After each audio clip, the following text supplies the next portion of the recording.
Madame Vasilevitch, est-ce bien? Mais c'est vous! Oh, comme je suis heureux! Oh, Ivan Vasilevitch, oh, pour une surprise, c'est une surprise, ma cocotte. Comment ça va, ma cocotte? Je vous remercie, et vous-même, vous allez bien? On se défend, mon ange, on se défend grâce à vos prières, etc. Oh, mais venez vous asseoir, je vous en prie. Voilà. Oh, mon Dieu, mon Dieu, mon Dieu. Ah, c'est pas bien d'oublier ses voisins, comme je vous le dis, ma cocotte, hein? Oui. Mais pourquoi cet habit de cérémonie? On habille gants blancs, où allez-vous comme ça, mon trésor? Chez vous, cher estimé Stéphane Stepanovitch, chez vous. Mais pourquoi on habille, mon joli, comme pour rendre visite au jour de l'an, hein? Pourquoi, hein? Il s'agit, voyez-vous, je viens chez vous, cher estimé Stéphane Stepanitch.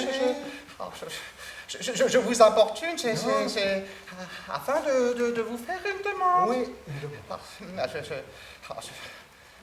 J'ai déjà eu maintes fois l'occasion de m'adresser à vous, et vous avez toujours, si j'ose dire, je suis ému, je boirais bien un verre d'eau. De l'eau, mais bien sûr, mon petit pigeon, ma cocotte. Oh, mais ouais, j'avais de la tête, bien sûr. Un petit peu d'eau, mais bien sûr. Oh là là là là là là, ma cocotte, mon petit pigeon, un petit peu d'eau. Il va me demander de l'argent, il n'en aura pas.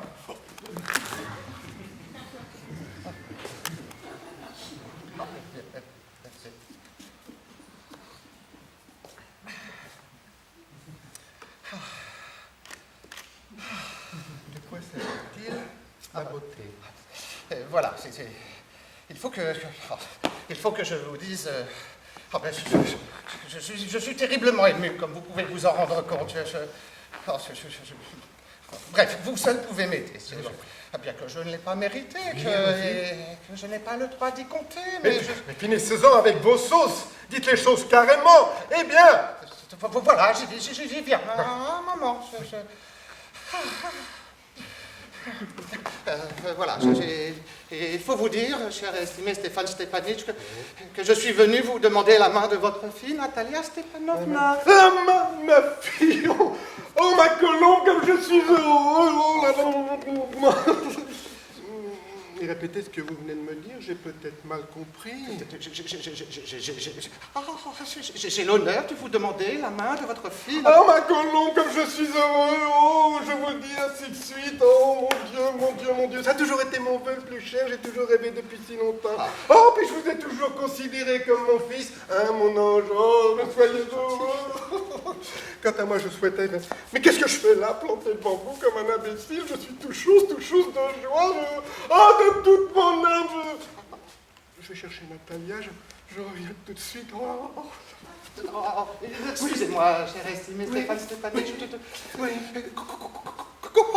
Croyez-vous que je puisse espérer une réponse favorable de sa part? Mais un grand gaillard comme vous, wow.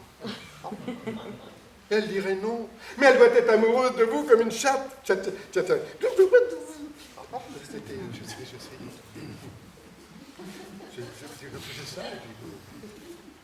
Je vais chercher Nathalie. Je reviens tout de suite. Comme je suis heureux. Je tremble comme si je devais passer un examen.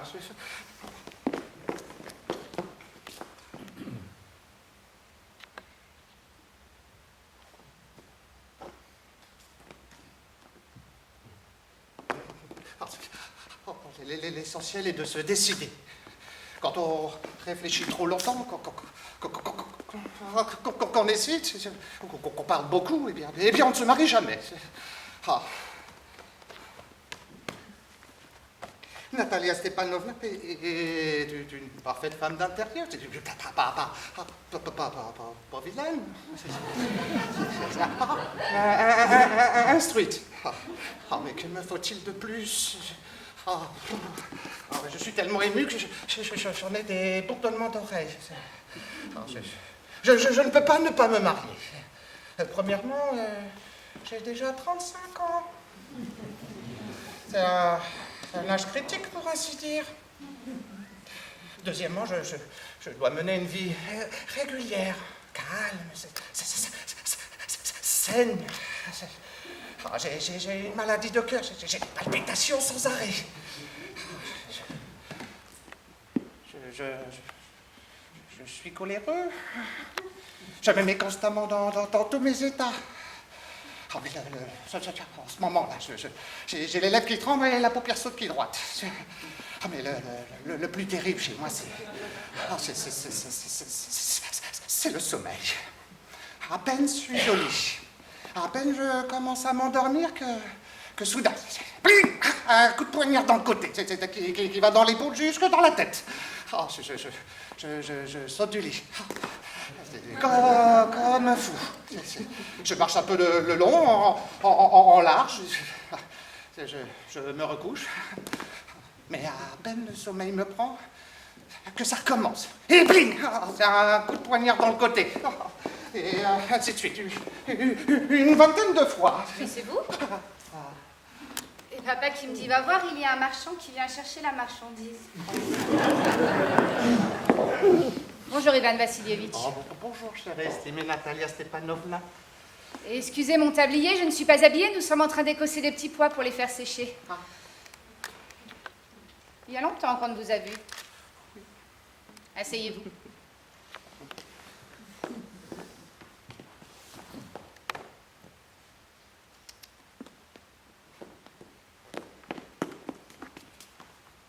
Voulez-vous déjeuner? Oh, je vous remercie, j'ai déjà mangé. Fumez. Ah, non, parce que j'ai arrêté de fumer depuis longtemps, puis là, c'est pas possible, quoi. Voici des allumettes.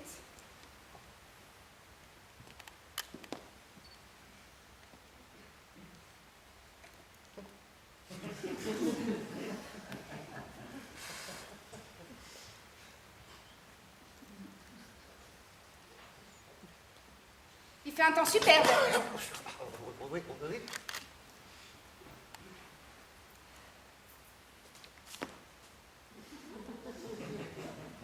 C'est pas comme hier. Mais il a tellement plu que les ouvriers n'ont rien fait de la journée. On a beaucoup fauché chez vous. Moi, j'ai voulu trop bien faire et j'ai fait faucher le camp entier. Et maintenant, je m'en mords les doigts. Tout mon foin va pourrir. Il aurait mieux valu attendre. Mais qu'est-ce qui se passe?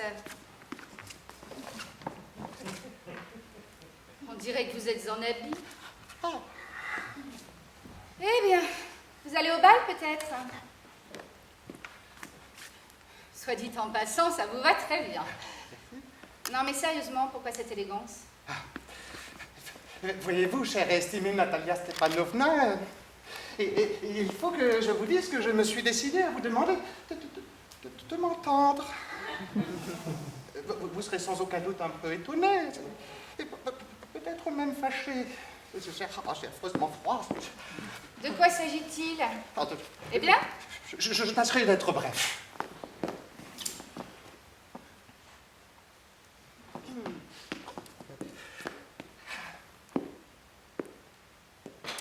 Vous n'êtes pas sans savoir, chère et estimée Natalia Stepanovna, que c'est depuis toujours, depuis l'âge le plus tendre, que j'ai l'honneur de connaître votre famille. Ma défunte tante et son époux, de qui, comme vous le savez, j'ai hérité des terres, ont toujours eu la plus grande estime pour votre papa et votre maman. La famille des Loumov et celle des Tchouboukov ont toujours eu des rapports très amicaux. On pourrait même dire des sentiments de famille. Ajoutez à cela que mes terres, comme vous le savez, touchent directement aux vôtres. Vous vous rappelez peut-être que mes petits préaubeux sont à la limite de votre taillis de boulot. Excusez-moi si je vous interromps, vous dites « mes petits préaubeux ». Et ils sont donc à vous? Bien sûr. Et comment cela, les petits préaubeux sont à nous et non pas à vous? Non, chère estimée Natalia Stepanovna, et ils sont à moi. Première nouvelle. Depuis quand sont-ils à vous? Comment, depuis quand? Je parle des petits préaubeux qui sont à la limite entre votre taillis de boulot et les marais brûlés. C'est ça.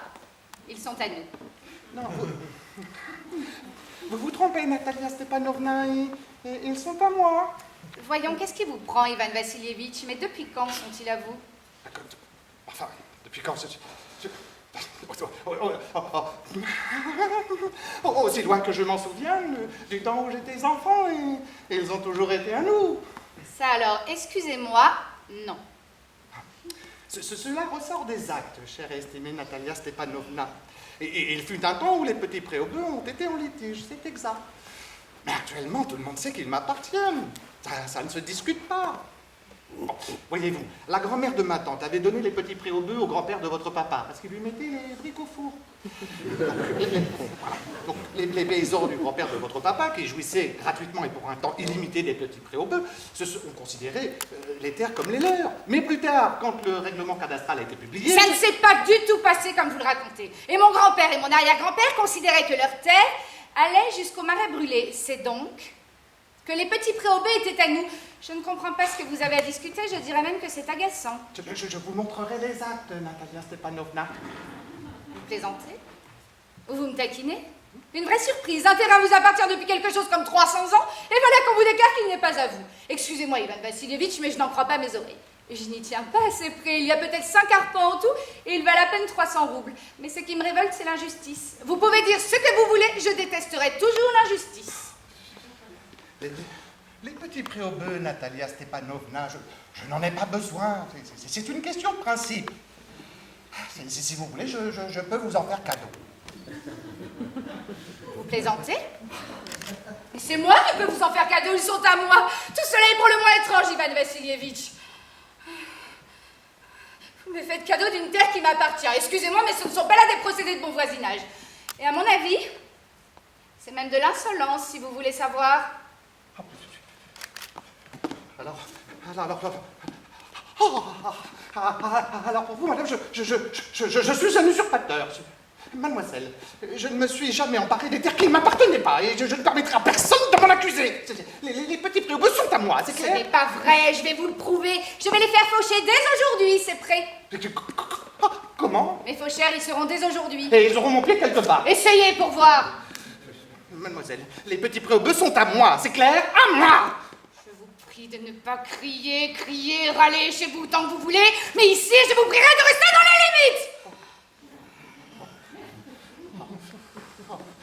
Mademoiselle, si je n'avais pas ces effroyables, ces douloureux battements de cœur, si je n'avais pas les veines de mes tempes qui éclatent, je vous aurais parlé tout autrement.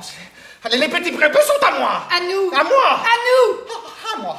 À nous! À moi! À nous! À moi! À nous! À moi! À nous! Qu'est-ce qui se passe ici? Pourquoi criez-vous comme ça? Papa, Oui. veux-tu dire à ce monsieur à qui appartiennent les petits préaubeux? À nous ou à lui? La cocotte. Les petits préaubeux, il y a les deux. Les petits préaubeux. Sont à nous? Oh, Stéphane Stepanovitch, de grâce, soyez raisonnable, vous, au moins. Comment ça, vous?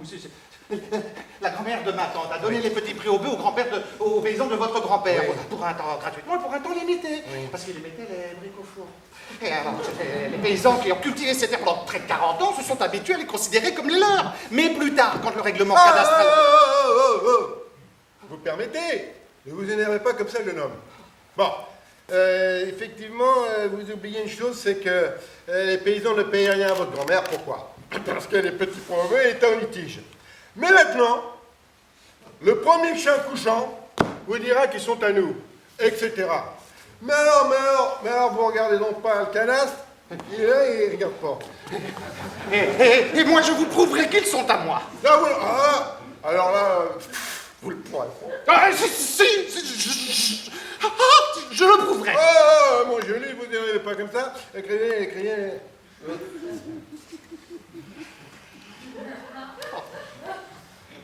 Crier ne servirait à rien du tout. Ah non, jeune homme, non, c'est vraiment... Je ne suis pas ici pour vous priver de quoi que ce soit, hein, chérie. Ah non, mais je ne suis pas ici non plus pour perdre ce qui m'appartient. Non, mais alors il ne manquerait plus que ça. Oh non, mais alors si vous le prenez ainsi, alors si vous avez l'intention de nous disputer la propriété des petits préaubeux, alors je préfère faire cadeau, tiens, à la musique. La musique? Aux moujiks, plutôt qu'à vous. Et voilà comment je vois les choses, monsieur. Voilà comment je vois les choses. Mais je ne comprends rien.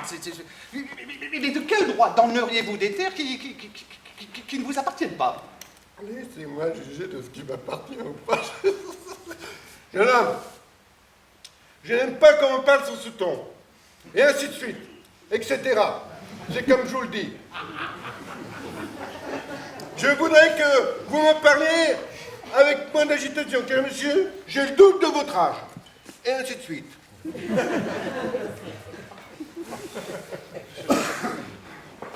Je ne comprends plus rien. Vous me prenez pour un imbécile. Vous payez ma tête. Vous prétendez qu'une terre qui m'appartient est à vous. Et vous voudriez que je garde mon sang-froid, que je vous parle poliment. Ce ne sont pas des procédés de bon voisinage, monsieur Stéphane Stepanovitch. Vous n'êtes pas un voisin. Vous êtes un usurpateur.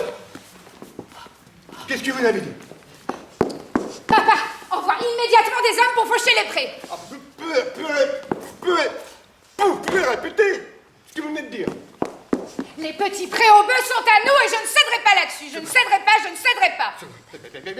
Eh bien, nous le verrons bien. Je vous le prouverai devant les juges. Devant les juges. Devant les juges.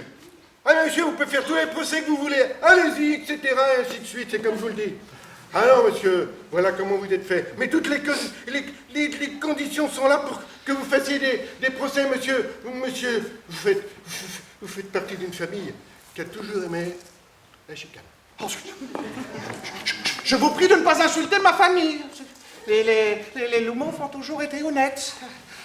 Chez nous, personne n'a eu affaire à la justice pour dilapidation de fonds, comme c'est arrivé à votre oncle.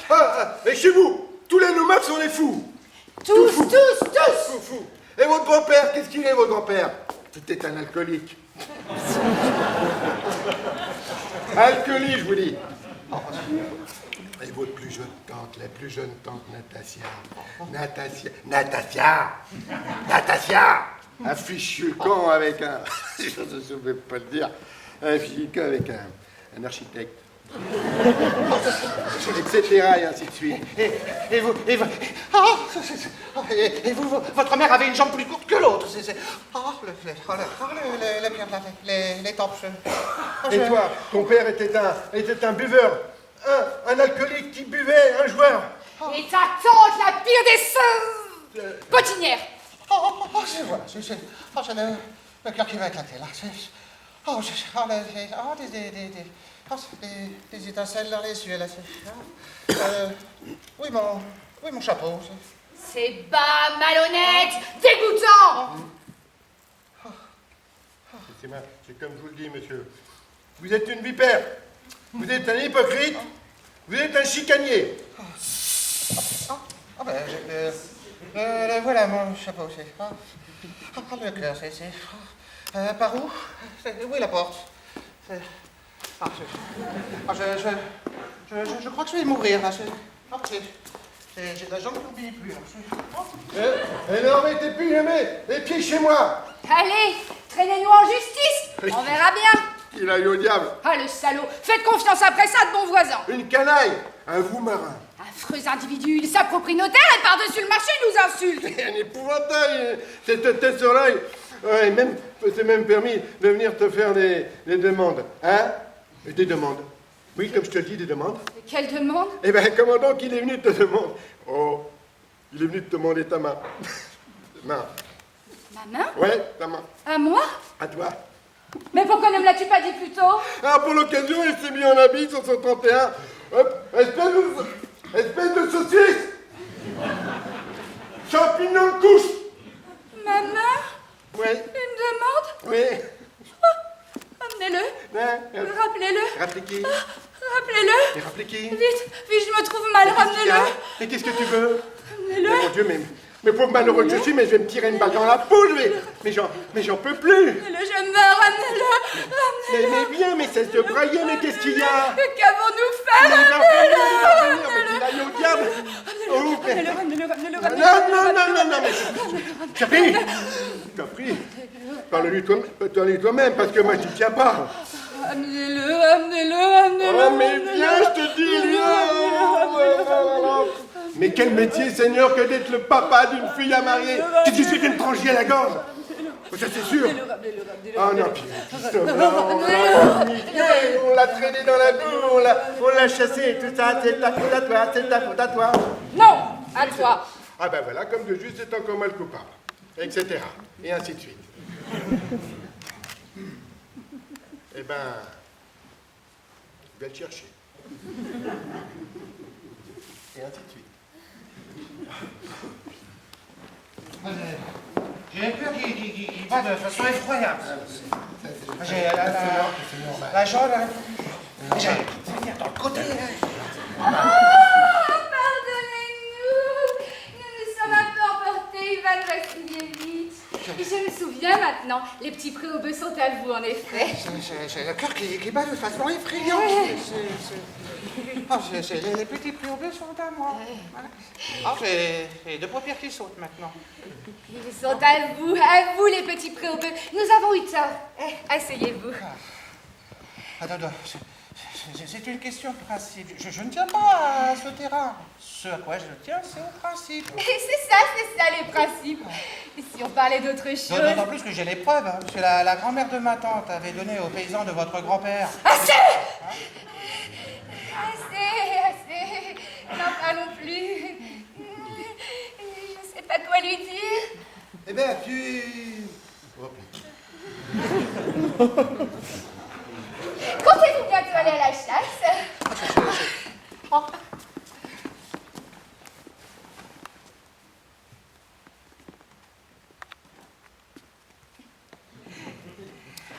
Je compte chasser le coq. Je compte chasser le coq.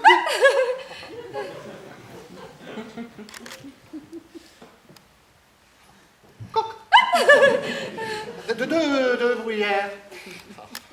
Je pense commencer après la moisson.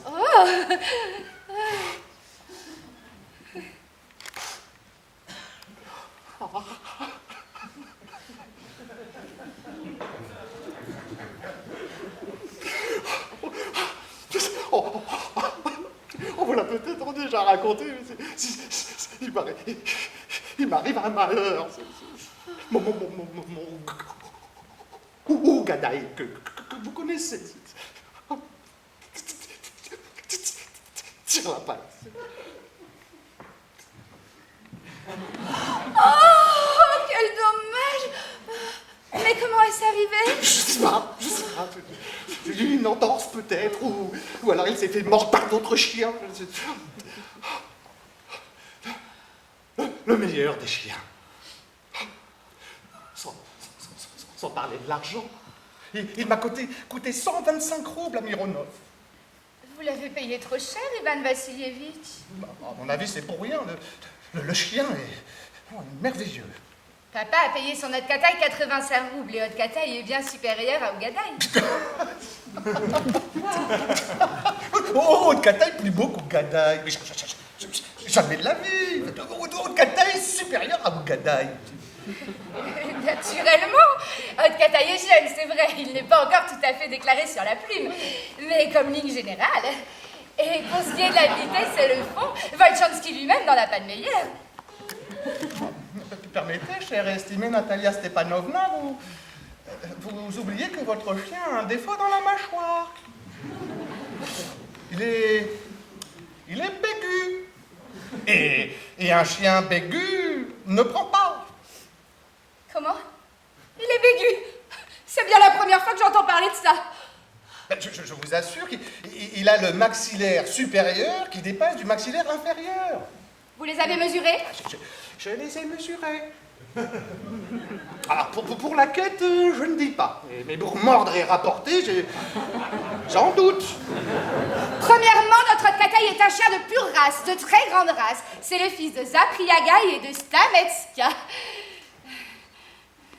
Tandis que votre espèce de bringé moucheté, avant qu'on lui reconnaisse une race, il est affreux comme une aridelle.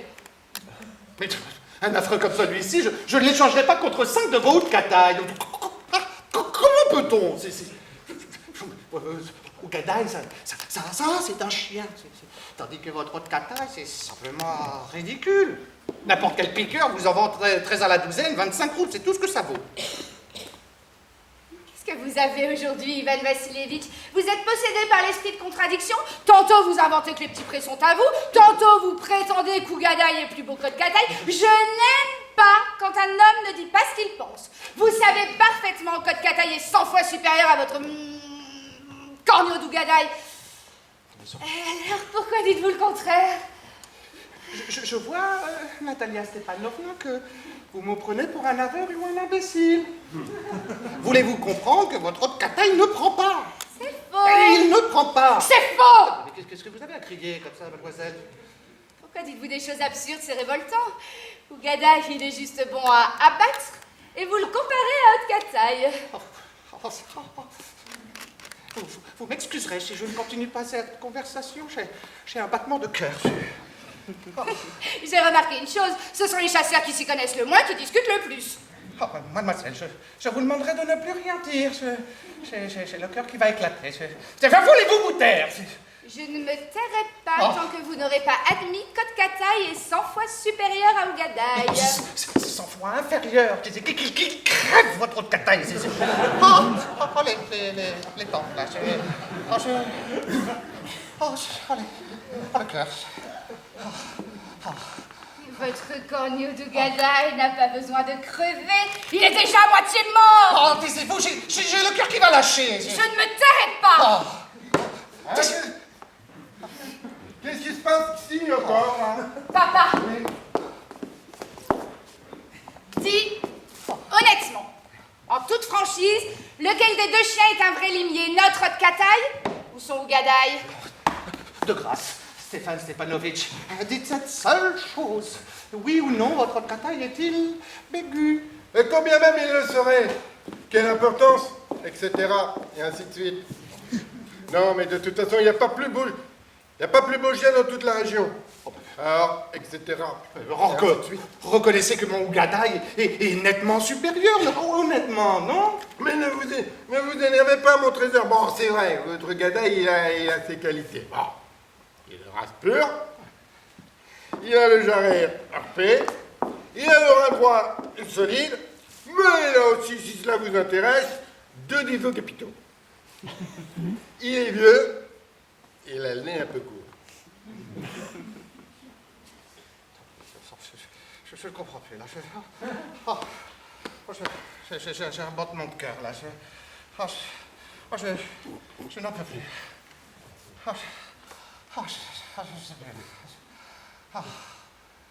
Mais là, vous ne vous rappelez pas quand il cavalait sur les maruscas. Prenons les faits. Oui, Prenons les faits. Essayez de vous rappeler. Oui, j'essaie de me rappeler. Essayez de vous rappeler mon Ougadaï. Oui. Qui courait sous les feuillets de Marouska. Oui. Nez contre nez avec le razmakaï du comte. Oui. Et tandis que votre Ougadaï était en arrière d'une verste. Mais il était en arrière parce que le voleur du comte l'avait cravaché. Zip, zip, zip. Oui, parfaitement, monsieur. Il l'avait mérité. Tous les chiens coursaient le renard et le voilà parti sur un Mais mouton. c'est pas vrai. Attention, monsieur, je suis un homme coléreux. Alors, laissons ça, c'est une conversation. Bon, pourquoi il était cravaché? Parce que les gens sont toujours jaloux des chiens qu'ils n'ont pas. Les gens sont haineux. Tous. Oh, ça va, monsieur. Tiens, il est haineux. Tous les gens. Tous les gens sont haineux. Ah non, monsieur. Et vous n'êtes pas blanc. Vous n'êtes pas blanc. Oh, il n'est pas blanc comme neige. À peine vous vous apercevez qu'il y a un chien qui est supérieur à votre Ougadaï. Alors là, tout de suite, vous permettez... Attention, monsieur. Je suis un homme coléreux.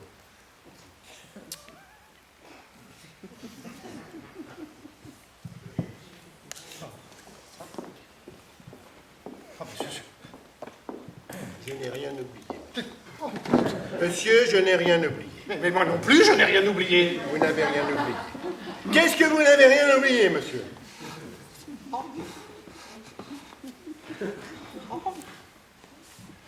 J'ai le cœur qui bat. Les temps, je n'en puis plus là. Le cœur qui bat. Et ça s'appelle un chasseur. Ça vous irait mieux de rester bien au chaud à compter les cafards que de courir après les renards. Le cœur qui bat. Est-ce qu'on peut appeler ça un chasseur? Monsieur, quand on a des battements de cœur, on reste chez soi, On grimpe pas sur le dos d'un cheval pour se faire balloter sur une selle. Non, monsieur. Et encore si vous alliez à la chasse pour chasser. Mais non, il est là pour discuter. Blablabla. Pour déranger le chien des autres. Ah, monsieur, je suis un homme coloré. Comme de juste, monsieur. Je suis d'accord avec ma fille. Vous n'êtes pas du tout un chasseur. Et vous, vous êtes un chasseur, peut-être. Vous allez à la chasse que pour lécher les bottes du comte et intriguer. Vous êtes un intrigant. Comment, monsieur? Silence, monsieur. Moi, un intrigant? Un intrigant. Galopin, monsieur Blanc-Bec. Vieux rat jésuite. Ah, tais-toi. Tais-toi ou je te descends avec une vulgaire carabine comme une perdrix. Espèce de sauteur. Tout le monde le sait. Mon père, que votre femme vous battez. J'ai des étincelles là dans les yeux. Je tombe. Et toi, ta gouvernante te fait tourner en bourrique, oui, en bourrique. Voilà, ça y est, le cœur a éclaté. J'ai perdu mon épaule. Là. Oui, mon épaule. Je meurs. Un médecin. Galopin Blanc-Bec. Galopin Blanc-Bec. Sauteur. Oh, tiens. Je me fais un malaise. Je me fais un malaise. Je suis en train de me faire un malaise. Vous, un chasseur, vous ne savez même pas monter à cheval. Je suis pas bien là. Papa, qu'est-ce qu'il a? Papa, regarde. Papa. Oh, Ivan Vassilievitch, il est mort. De l'air, je peux plus respirer. Il est mort. Ivan Vassilievitch, qu'avons-nous fait? Mais qu'est-ce qu'il y a? Mais qu'est-ce qu'il y a? Mais qu'est-ce que tu veux? Un docteur, Qu'est-ce qu'il y a? Et qui c'est qui est mort? Qui c'est qui est mort? Il est mort. Et c'est qu'il est vraiment mort? Bon, un docteur! Mais bah, un peu d'eau peut-être. Il fait rien. Mais s'il ne voit pas, c'est qu'il est mort. Oh mon Dieu, pauvre malheureux que je suis. Pourquoi je me suis pas encore tiré une balle dans la peau? Pourquoi je me suis pas encore égorgé la gorge? Oh, pourquoi? Mais qu'est-ce que j'attends? Donnez-moi un couteau! Donnez-moi un pistolet! Il serait des fois qu'il boit de l'eau. Il fait toujours rien. Des étincelles, du brouillard et... Où suis-je? Allez, dépêchez-vous de vous marier. Elle est d'accord, je vous dis. C'est chez moi le camp. Elle est d'accord, je vous dis, elle est d'accord. Et moi, je vous donne ma bénédiction.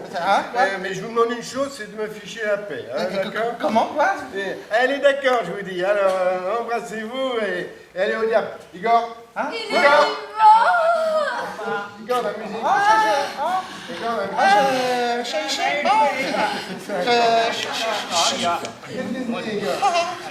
Charmé.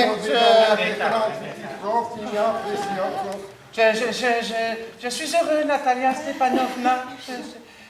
J'ai une jambe morte. Moi aussi. Je suis heureuse. Ouf, un point de moins, oui. Mais tout de même, reconnaissez au moins maintenant, Haute-Cataille est 1000 fois supérieure à Ougadaï. Non, inférieur. Supérieure. Et supérieure. Mais c'est le bonheur conjugal qui commence. Champagne et musique. Inférieur. Supérieure. Inférieur. Supérieure. Inférieur.